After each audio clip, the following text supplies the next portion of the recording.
Would you listen for the next 20 minutes as if your life depended on it?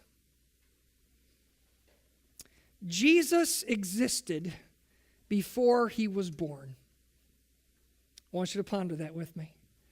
Jesus existed before he was born. The second member of the Godhead, the one we refer to as the Son, has always been. He was given the name Jesus on the day he was born in a manger, but that was not his beginning. Want to start a great fight online? Want to make a controversial claim just as controversial today as the first time it was ever stated? Then go ahead and just declare that Jesus is God, that he is the pre-existent, never created, almighty, totally equal to the Father, all power and all authority belonging to him, King of the world. And watch the fur fly online. But yet this is the claim that he makes. We've been looking at the I am statements of Jesus here at Christmas time this year at Real Life. And tonight, I want us to look at one that probably far away is the most controversial, the most bold statement that he will make. He makes it to the religious leaders of his day. I want you to look with me as we read his claim. It goes like this. They say, throwing down the gauntlet to Jesus in the middle of this argument, "Are you greater than our father Abraham? He died and so did the prophets. Who do you think you are?" Jesus replied, "If I glorify myself, my glory means nothing. My Father, whom you claim is your God, is the one who glorifies me. Though you do not know him, I know him. If I said I did not, I would be a liar like you. But I do know him and keep his word. Your father Abraham rejoiced at the thought of seeing my day.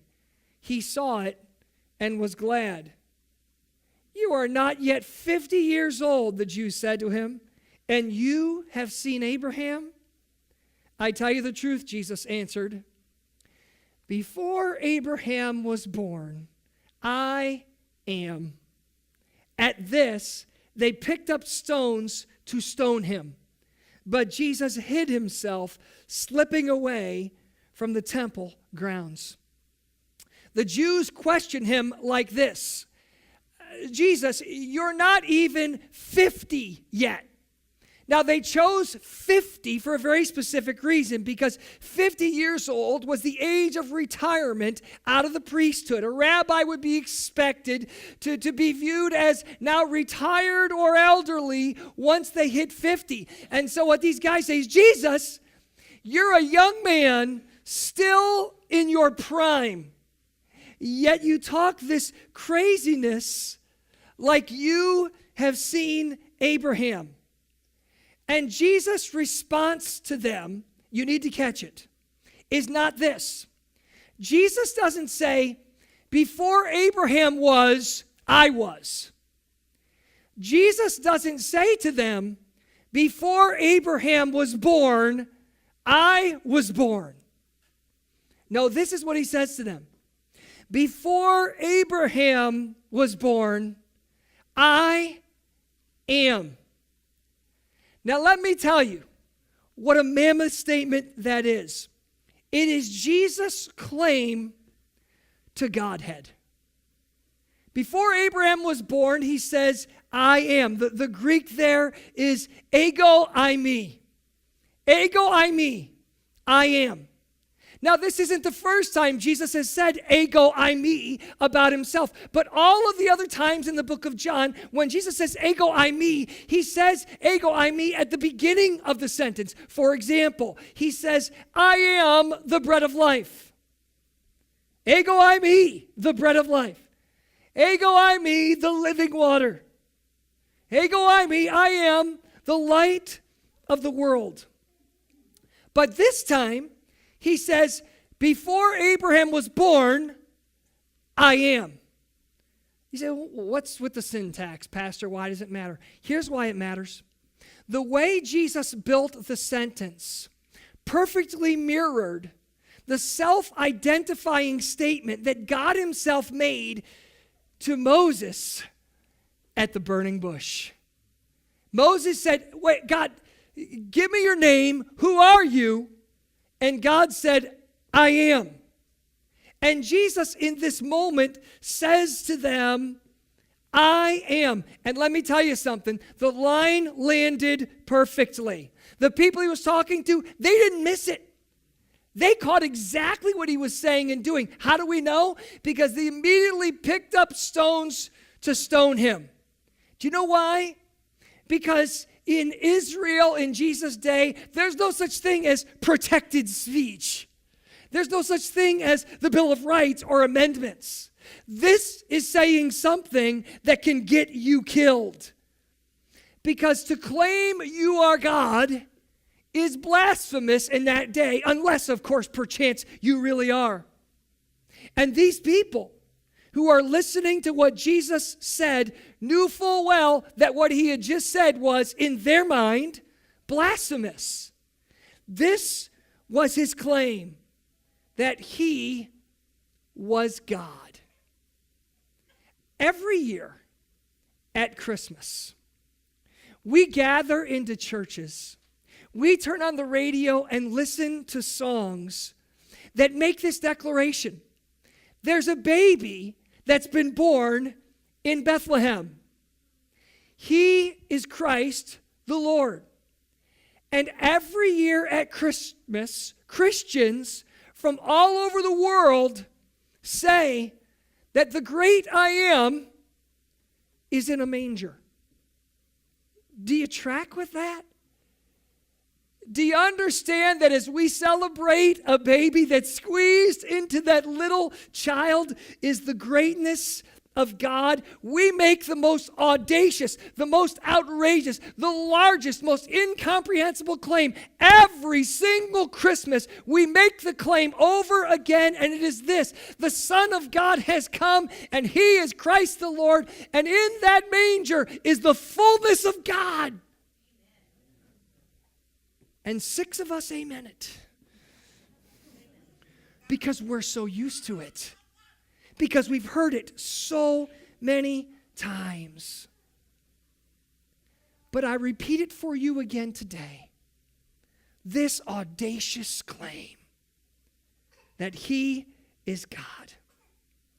Now, some of you listening to me right here, some of you who are watching this at our South Campus, some of you who are listening to this online right now, don't believe that.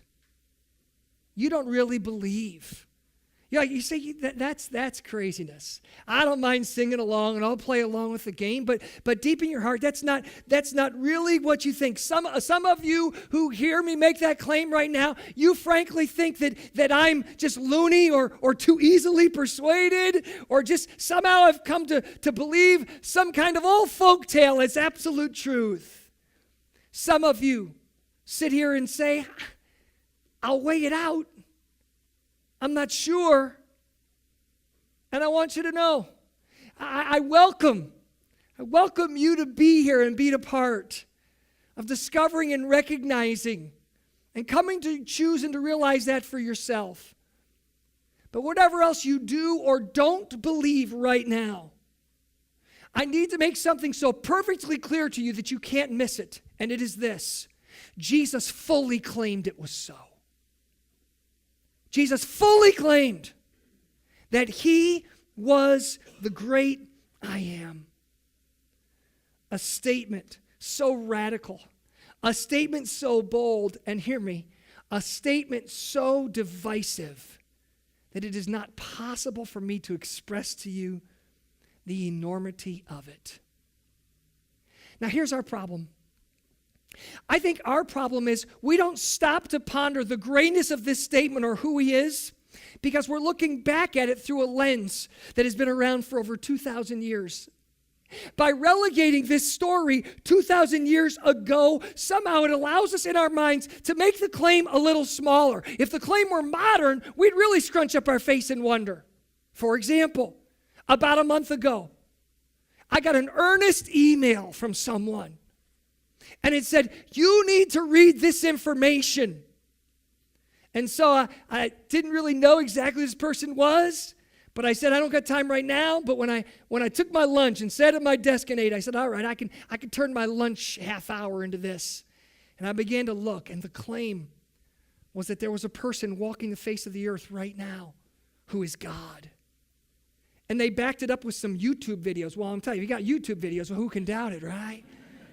They had YouTube videos, and they had all this information and all this stuff, and they had pulled all these documents and all this stuff, pulled it all together, and they said, do you see when you add up all this information, this is God. He's here among us. The Messiah has come back.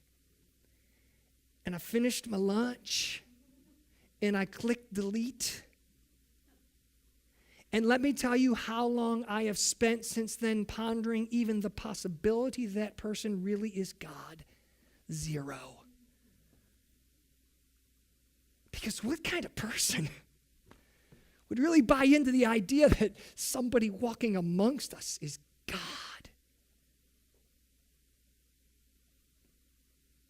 Let's remember, 2,000 years ago, there were people walking next to Jesus who heard him say, before Abraham was even born, ego eimi, I am. Don't make that claim any smaller than it is. Wrestle with it for what it is today. When did we forget that he lays claim to being king of the world? I think perhaps another thing that keeps us from really thinking about it is just the reality of modernity. The fast-paced, highly technological, advanced, modern thinking world in which we live. In fact, I think we now call it a postmodern world. This world we live in kind of causes us to think that all of this talk about whether or not Jesus is God is just an ancient discussion. It's not a modern discussion, because who can begin to describe how different our world is today than their world was then? It's as if we're so enamored with how modern we are, we think the claim is less important. And boy, are we modern. My dad recently has discovered text messaging. And he's not real good at it. And he says some really funny things by accident to me on text messaging. But before I get too hard on him, I got to thinking the other day about how much change my dad has observed in his lifetime. My dad is 87. He's fond of saying he was born and the stock market crashed. He was born in the fall of 1929. Did you know that in the year my dad was born, Ford released the last of the Model Ts, brand new? My dad was born when that happened. Did you know that during my dad's childhood, the expression, I need to go to the bathroom, referred to a trip that went outside?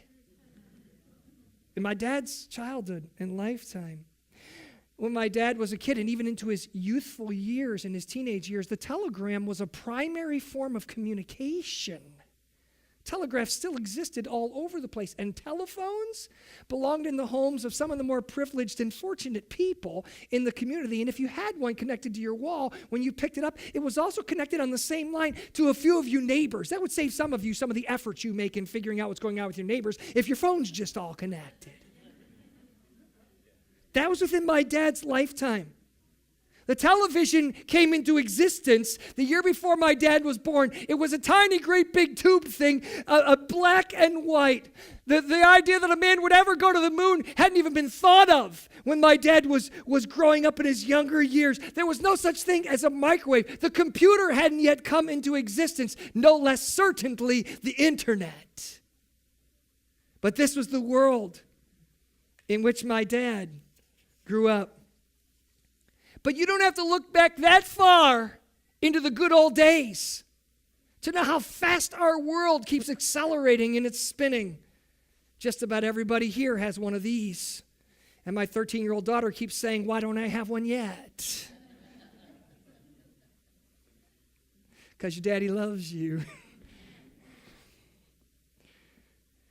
Do you know that You have greater technology in the smartphone that you carry in your purse or your back pocket than the sum total of the computers that landed Apollo 11 on the moon in 1969. You've got more technology in here than they had. And they stuck a man on the moon with it. Did you know that the camera inside of your modern smartphone has capacities better than the cameras that filmed movies like the first Star Wars movie or the original Jurassic Park movies? Your cameras are better than the ones they had when they did that. And talk about a distribution system.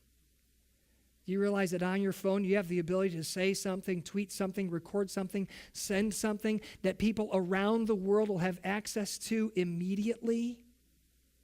You know, folks, can I tell you, there are companies 25 years ago that would have given half, they would have given all of the entirety of their advertising budget to have the kind of networking that you and I have today at the tip of our fingers. Millions of people can see things that you do or say or produce without you spending one dime, and all of that is at the tip of your fingers. And what happens is we become so enamored by this world that we somehow come to believe that the claims that Jesus makes of being I am, the King of the world, fully God, somehow are antiquated claims that really only matter to us in some kind of philosophical, or if we'll take the time, theological way. But I'm here to tell you today, it means so much more than that. And let me tell you why, and I'll send you on your way. Because in the context of when Jesus had this conversation is a revelation about how Jesus being God affects how he interacts with us. This passage in the book of John chapter 8 comes right behind a story that many of us know well and love. We call it the story of the woman caught in adultery. And if you don't know that story, the Pharisees, who are setting themselves up as teachers who are enemies of Jesus, bring a woman they've caught in the very act of adultery. They bring her right there into the center of the square where Jesus is teaching. They throw her down before Jesus, and they say, look, teacher, what are you going to do? We found this woman. She's caught in the very act of adultery, and the law of Moses says what we really ought to do to keep this kind of thing from happening in our culture is stone her. What do you think we should do? Now, their objective is to impale Jesus on the horns of a dilemma. Because their logic is this: if Jesus says, stone her, then they know he will lose all of this credit that he has begun to gather with the everyman, the populace, who loves the way that Jesus teaches of the love of God. And so they figure he can't say that. They also know that if Jesus says, no, don't stone her, don't do that, then they've nailed him as a false teacher who doesn't follow the law, because the law says that's what ought to be done. And so they go ahead, Jesus, answer us. And they think they've got him stuck. And for those of you who ever took logic class, you know when you're about to be impaled on the horns of a dilemma, you have to find a way to escape between the horns. And what Jesus said to them was this: you know what, guys? You're right. The law of Moses does say that she should be stoned, so go ahead. Stone her. Capital punishment. Kill her. But make sure that the first stone that hits her was thrown from the hand of someone who has no sin. The Bible says happened? The Bible says all of that crowd began to walk away one at a time, beginning with the older ones first. Now, the reason the older ones left first is for one of two reasons. Either one, they're smarter and they thought through it quicker. Or I think the more likely answer, number two, they had been around long enough and they could recount more sins in their mind than the younger ones could. And so Scripture says everybody drops their stones, everybody leaves, and leaves Jesus alone with her. And Jesus says to her, though I have the right to do so, I'm not going to condemn you either. I set you free from this sin. Now go and live above this sin. That is the context story that leads to this conversation. Let me connect it for you. You're going to see why it matters. These people that leave, that walk away, they don't go home. They don't go to the next town. They don't go into some different community or different county. They simply go to the outskirts of the story. And they do, frankly, exactly what you and I would have done if we had been in the crowd. They go to the edges of the situation. They leave Jesus alone with her, and then they turn around and they watch. Let's see what Jesus is going to do with her. How do I know that's what they do? Because the very next verse, it says, so then Jesus said to them again. You see, Jesus deals with her. She goes on her way. And you know what happens? The crowd regathers. And what transpires next is this conversation between these teachers and Jesus. And here's the nature of the conversation. They say, Jesus, we don't get it. Why are you being so easy on her, but you're so hard on us?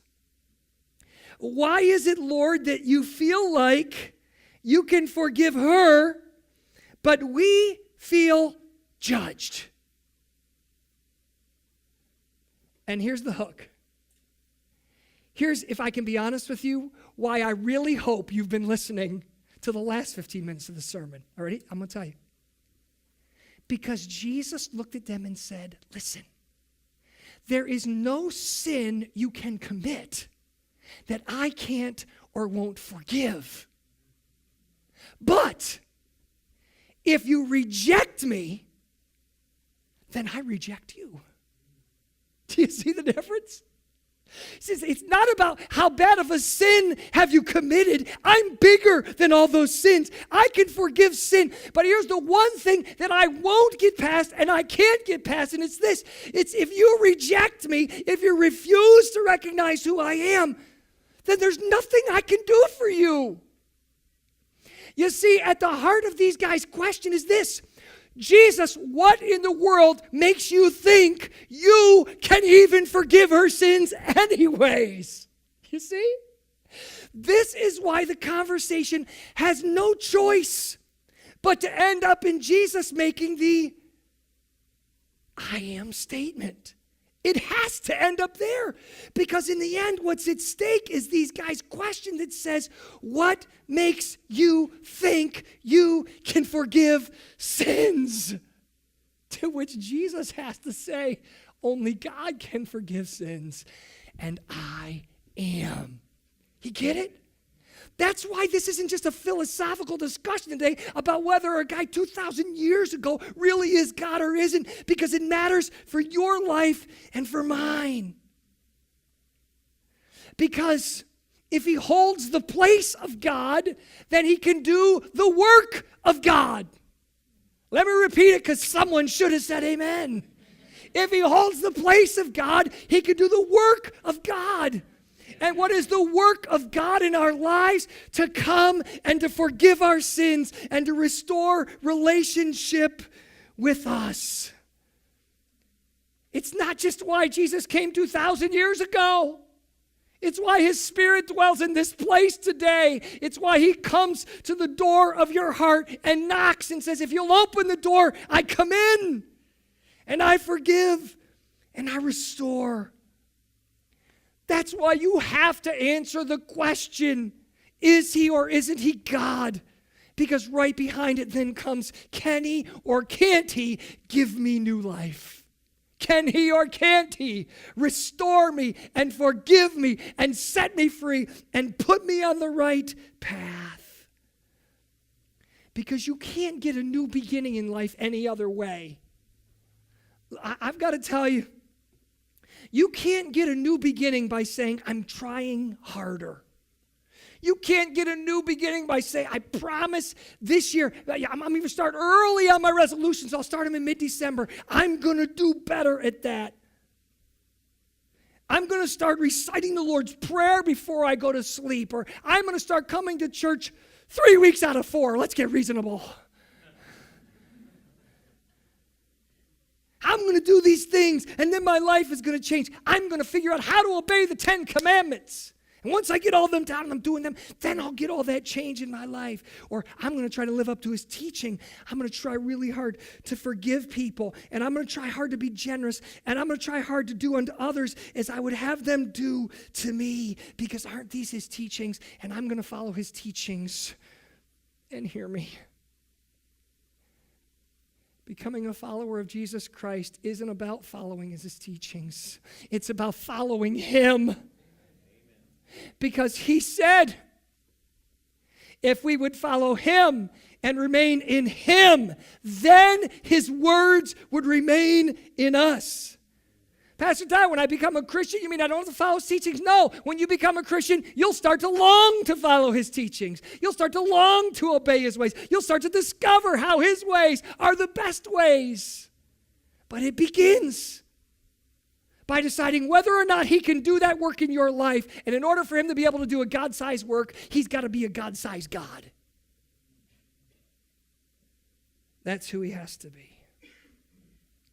And so this Christmas, over 2,000 years after Jesus' self-claim, I am, you got to make a decision, is he or isn't he? Because here's the one thing you can't do. You can't just consign Jesus to the ranks of the great teachers and good philosophers and moralists of the world. You can't just say, you know what, Jesus, I put you on a spot on the list of all the world's great teachers, higher than Confucius, better than Buddha, more than Muhammad. I'm just going to put you up at the top of the list of the great teachers. You can't do that. You can't. Because he claimed to be God. At Christmas, consider the divisive black and white nature of the claim, I am. Years ago, one of the most brilliant Christian philosophers of the modern age, C.S. Lewis, explained this to us. He says it better than me, so I'm just going to read to you what he said. You must make your choice. Either this man, of course he's referring to Jesus, was and is the Son of God, or else a madman or something worse. You can shut him up for a fool, you can spit on him and kill him as a demon, or you can fall at his feet and call him Lord and God. But let us not come with any patronizing nonsense about his being a great human teacher. He has not left that open to us. He did not mean to. C.S. Lewis is saying? He's saying in John chapter 8, verse 58, when Jesus says, I am, he no longer leaves the option open for us to say, he's Confucius plus, he's Muhammad plus, he's Buddha plus. No, he's God, or he's the most evil or the most confused man who's ever lived. Make your choice. And if he's God, then he can do the God-sized work in our lives. Now, it's youth takeover weekend here at the Mechanicsville campus. And I got to thinking, some of you might be saying, C.S. Lewis, 1952, Pastor Todd, that's over 70 years ago. Don't you got anything for us young people? And so I said, is that still true today? So I reached, now the best I could do was get someone, he's not Gen X, he's not Gen Y, now there's Gen Z. Where are we going next? We're done, right? Is it Gen AA? Is that, I don't know.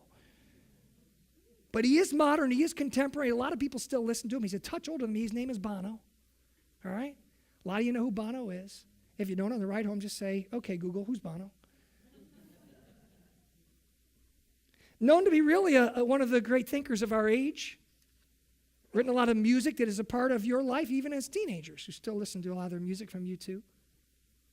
In 2004, Bono did an interview with a French journalist, and she said this to Bono: Christ has his rank among the world's great thinkers, but Son of God, isn't that far-fetched? I want to show you Bono's answer. No, it's not far-fetched to me. Look, the secular response to the Christ story always goes like this. He was a great prophet, obviously a very interesting guy, had a lot to say along the lines of other great prophets. They say Elijah, Muhammad, Buddha, or Confucius, but actually, Christ doesn't allow you that. He doesn't let you off that hook. Christ says, no, I'm not saying I'm a teacher. Don't call me teacher. I'm not saying I'm a prophet. I'm saying I'm the Messiah. I'm saying I am God incarnate. So what you're left with is either Christ was who he said he was, the Messiah, or a complete nutcase. I mean, we're talking nutcase on the level of Charles Manson. I'm not joking here. The idea that the entire course of civilization for over half of the globe could have its fate changed and turned upside down by a nutcase, for me, that's far-fetched. You get it? Bono had been reading his C.S. Lewis, folks. That's right. Go ahead.